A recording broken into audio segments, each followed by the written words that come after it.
Growing up at the South Pole, waterbenders are totally at home surrounded by snow and ice and seas. But as you probably noticed on your travels, that isn't the case wherever you go. I know. When we were stranded in the desert, I felt like there was almost nothing I could do. That's why you have to learn to control water wherever it exists. I've even used my own sweat for waterbending. That's very resourceful, Katara. You're thinking like a true master. But did you know you can even pour water out of thin air? You've got to keep an open mind, Katara. There's water in places you never think about. This has got to be the nicest natural setting in the Fire Nation. I don't see anything that would make a spirit mad around here. Maybe the moon spirit just turned mean. The moon spirit is a gentle, loving lady. She rules the sky with compassion and lunar goodness. Excuse me, sir. Can you tell us anything about the spirit that's been stealing people? Only one man ever saw it and lived, and that's Old Man Ding. Where does Old Man Ding live? Wow, these flowers are beautiful. They're called fire lilies. They only bloom a few weeks a year, but they're one of my favorite things about living here. And like all plants and all living things, they're filled with water. I met a waterbender who lived in a swamp and could control the vines by bending the water inside. You can take it even further.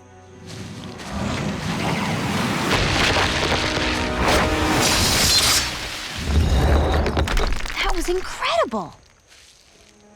It's a shame about the lilies, though. They're just flowers. When you're a waterbender in a strange land, you do what you must to survive. Tonight, I'll teach you the ultimate technique of waterbending. It can only be done during the full moon, when your bending is at its peak. But isn't that dangerous? I thought people have been disappearing around here during the full moon. Oh, Katara. 2 master waterbenders beneath a full moon? I don't think we have anything to worry about. Hama does want to teach Katara about her Southern Water Tribe heritage. Katara, of course, is incredibly honored. Here she's having this amazing connection with this fellow Water Tribe waterbender. And so she's honored. And the 2 ladies are talking about the limits of the parts of the world with less water in them as they're out on this walk together. Like when they were in the desert, Katara mentions, like, that's incredibly challenging when there's just nothing to use. But Hama tells Katara she needs to be able to use whatever water is there to the greatest effect. And, you know, Hama's very proud of Katara when she says, like, well, actually, yes, I recently figured out how to use my own sweat as a resource. But Hama's like, it goes a little deeper than that. For example, hey, there's moisture in the air around you, right? And the scene ends with Hama encouraging Katara to keep an open mind because there's water in places you never even think about. Foreshadow report. That can't mean anything good. It can't mean anything. At this point, we're like fully aware that creepy stuff is happening, right? For sure. I'm out. For sure. I'm gone. I'm no longer messing with Hama. Hama is gone. Hama, I'm gone.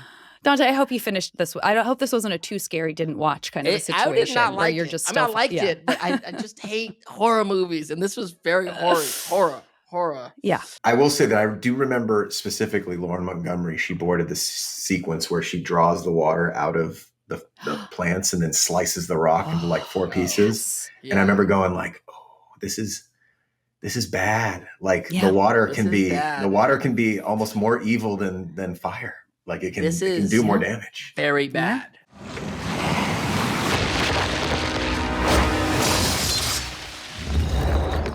That was incredible. Meanwhile, Toph, Sokka, and Aang search for the possible spirit causing the disappearances, but they're not coming up with much. It's a beautiful place, but no obvious signs of environmental distress. So Toph wonders if the moon spirit just turned mean, which Sokka gets a little defensive about. It was just hilarious. Yeah. I feel you. Good for you, Sokka. He's sticking up for his lady. Yeah. Just then, a passing traveler happens along, and Aang tries to find out more about this mysterious spirit. He says there's only one person who lived to tell the tale of meeting the spirit, Old Man Ding. Then we head back to Katara and Hama, and they're walking through a gorgeous field of fire lilies, the same field as we saw in that creepy opening shot. As we talk about how water exists in plants and Katara shouts out the swamp monster, Hama proceeds to suck out the water of the lilies to slice apart the boulders. Katara's loving it, except for the part where all those lilies die. Yeah. Except for that part, Yeah. you know. But Hama brushes it off as necessary collateral damage to survive as a waterbender in the Fire Nation, which It I makes get. sense. It makes sense, guys. you know? That's how I they mean- get you. It's a Yeah. little, I it's know. like indoctrination. She really does that sort of cultish indoctrination thing where it's like, you can use your sweat, you can use your this. What else were we supposed to do? Like, it makes sense. And that's how you're sort of no going down options. the road with her. And I ain't going down no road with Hama. I don't care anything. I'm not going down Tell no him, road with Dante. her. Tell I him. don't know what you're doing, Katara. I'm not going down that road with Hama for nothing. No. Yet, since it's a full moon, Hama promises to show Katara the ultimate technique of water bending. Will it be dangerous since people have been disappearing during full moons? Quite the opposite. Quite the opposite. Did that sound like foreboding? Little bit. Should I say it Little twice? bit. I mean, No, Yeah. that's what you do. Yeah. You say it twice. That's how you know something's up. You know is it's not good not- if you say it twice. That was very we good. know at this point we're getting that it's definitely not good. Looking for a way to safeguard your heirlooms but love a little mystery? Then you need a Hama brand keepsake box. Available in several styles and sizes, Hama brand keepsake boxes preserve your mementos and leave prying eyes guessing. Like this one. It looks like an ordinary creepy marionette, but hidden inside its dead wooden eye is a small ball, and inside that small ball is a tiny box that can fit up to 1 gem. Or this one. It looks like an ordinary basket, but one of the reeds of the basket is hollow and can hold up to 2 coins. Hama brand keepsake boxes. I guess they only really hold small stuff. Available to order by rotary phone only. Most restrictions apply. Sokka, Toph, and Aang find Old Man Ding, which, by the way, was like one of our favorite characters in The Office for a while, just because we like going like, I'm Old Man Ding, and doing the voice to each other. Dang. I get it. He doesn't appreciate being called old, by the way. The team decided to help him board up his place as they ask him about what happened to him. And it's not that he was scooped up by a spirit. It's more like he felt like he was possessed. And he couldn't stop himself from walking up towards the mountain, which, you know, it's sort of like, I don't know, that weird liminal space when you're not quite awake, you're not quite asleep. You're in that Yes. weird, I can't control my body. It's happened to me a couple Yes. times. It's very Ooh. scary. No, thank you. Very scary. You got blood bended, Joaquin. I got You blood bended. That's what was bended. happening. That was it. I know. That was it. Just before he walked into the cave of the mountain, the sun came up and was able to break the spell and he was able to run away. They realized that what Toph heard that night at the camp was the real thing. There are people under the mountain and they have to help them.